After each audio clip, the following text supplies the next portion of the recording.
Nutrição orientada e os remédios da natureza. Capítulo 15. Bebidas estimulantes. Muitos refrigerantes contendo cafeína são vendidos no mercado.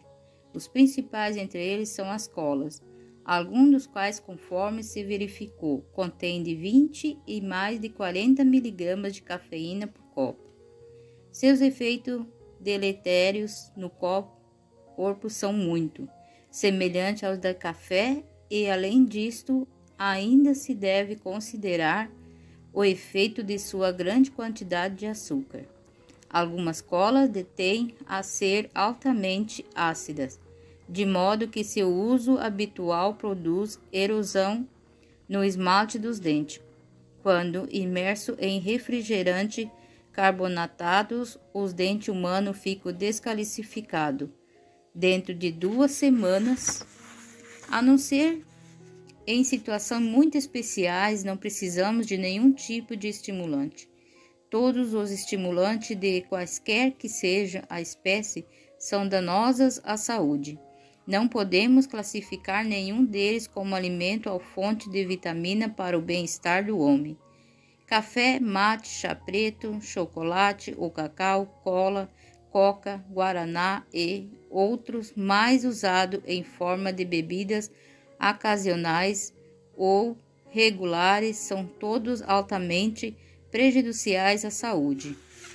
E todos contêm doses mais ou menos iguais de alcaloides, se feriam e em parte porque não são tomados na mesma forma e quantidade. O princípio ativo predominante de todos eles é a cafeína. Este alcaloide é um estimulante dos centros nervosos do cérebro, que produz um despertamento com mais rápido fluxo dos pensamentos, o que dá a sensação de alívio, de fadiga e bem-estar.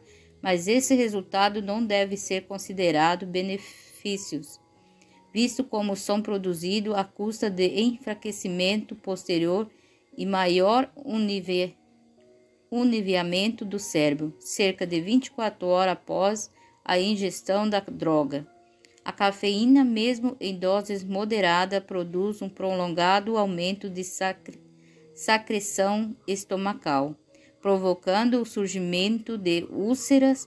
Quanto maior for o fluxo de ácido do estômago, menor a possibilidade e o indivíduo restaurará-se de suas úlceras do estômago. Além disso, uma vez formado o hábito, cria-se uma dependência da droga, difícil de ser abandonada, e as possíveis consequências serão nervosismo, ansiedade, insônia e tremores, aumento de secreção gástrica e de acidez estomacal com grande irritação, irregularidade cardíaca com palpitações, pulso rápido, distúrbios rítmicos e desenvolvimento de problemas nas coronárias. Nos casos de glaucoma, agravamento da doença pelo aumento da pressão nos olhos e talvez a mais grave das consequências, a secreção inútil em excesso de insulina, e esse hiperinsulinismo produzirá infalivelmente a hipoinsulinismo, e aí estará instalada a diabetes. O café em grão contém até 2% de cafeína e uma xícara de café, como se usa comumente, comporta de 100 a 150 mg de cafeína pura e de 13 a 35 mg no café chamado descafeinado.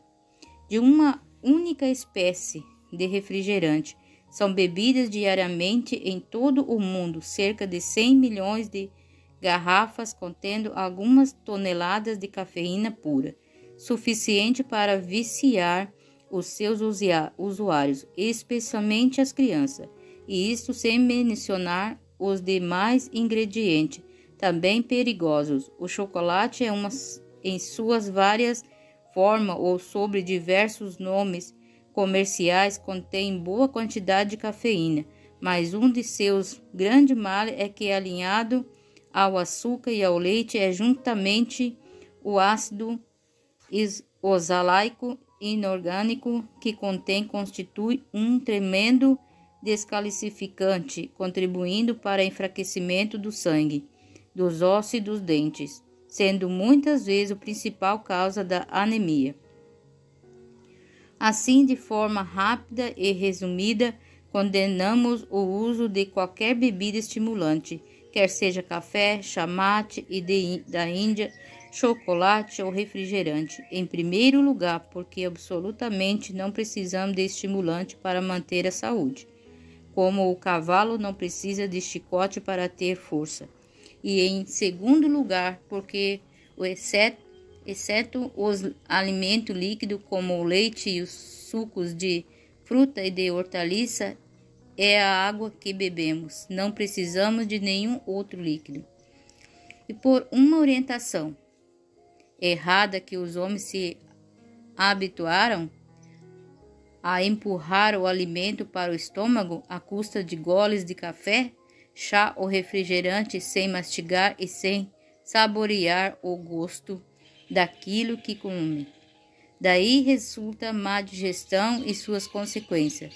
Fora, pois, com todo o erro dietético, fora com os líquidos desnecessários, a não ser que se queira ocasionalmente tomar um chá de ervas medicinais, como trevo roxo, alfafa, capim, cidreira, hortelã, camomila ou outras, mas não com o propósito de ter alguma coisa com que forçar o alimento a descer, principalmente esôfago abaixo. Resumo elucidativo. Em Ciência do Bom Viver, Ellen White resume em poucas palavras todos os maus efeitos dos estimulantes notavelmente. O chá, o café, mais usado que outros na época. Diz, o chá atua como estimulante e até certo grau produz intoxicação. A ação de café e de muitas outras bebidas populares é idêntica. O primeiro efeito é estimulante. São excitados os nervos e o estômago. Antes comunicam irritação ao cérebro, o qual, por sua vez, desperta para transmitir aumento de atividade ao coração e uma fugaz energia a todo o organismo. Esquece-se a fadiga, parece aumentar a força, desperta o intelecto, torna-se mais viva e imaginação.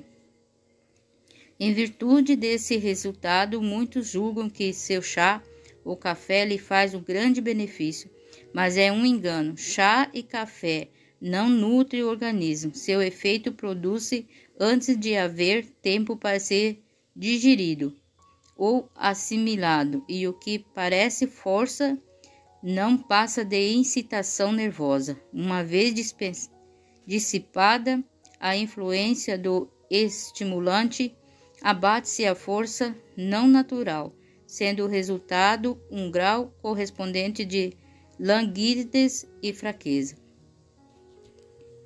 O uso continuado deste irritante nervoso é seguido de dores de cabeça, insônia, palpitação, indigestão, tremores e muitos outros males, pois eles gastam a força vital.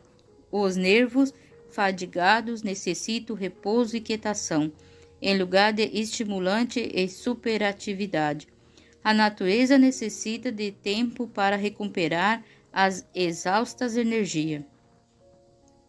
Quando suas forças são aguilhoadas pelo uso do estimulante, consegue-se a mais durante algum tempo, mas à medida que o organismo se enfraquece, mediante o uso contínuo, torna-se gradualmente mais difícil erguer a energia ao desejo nível. A exigência de estimulante se torna cada vez mais difícil de controlar, até que a vontade é vencida, parecendo não haver poder capaz de negar a satisfação do forte apetite contrário. A natureza são reclamados estimulantes mais forte e ainda mais forte, até que a natureza exausta já não pode corresponder.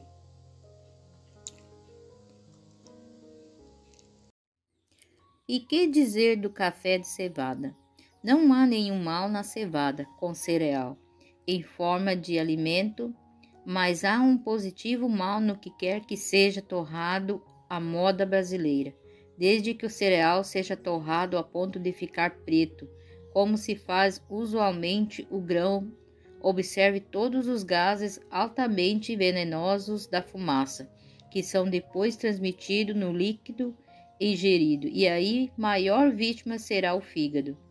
É esta a razão por que tantos usuários de café de cevada se queixam de gastrite e problemas no fígado.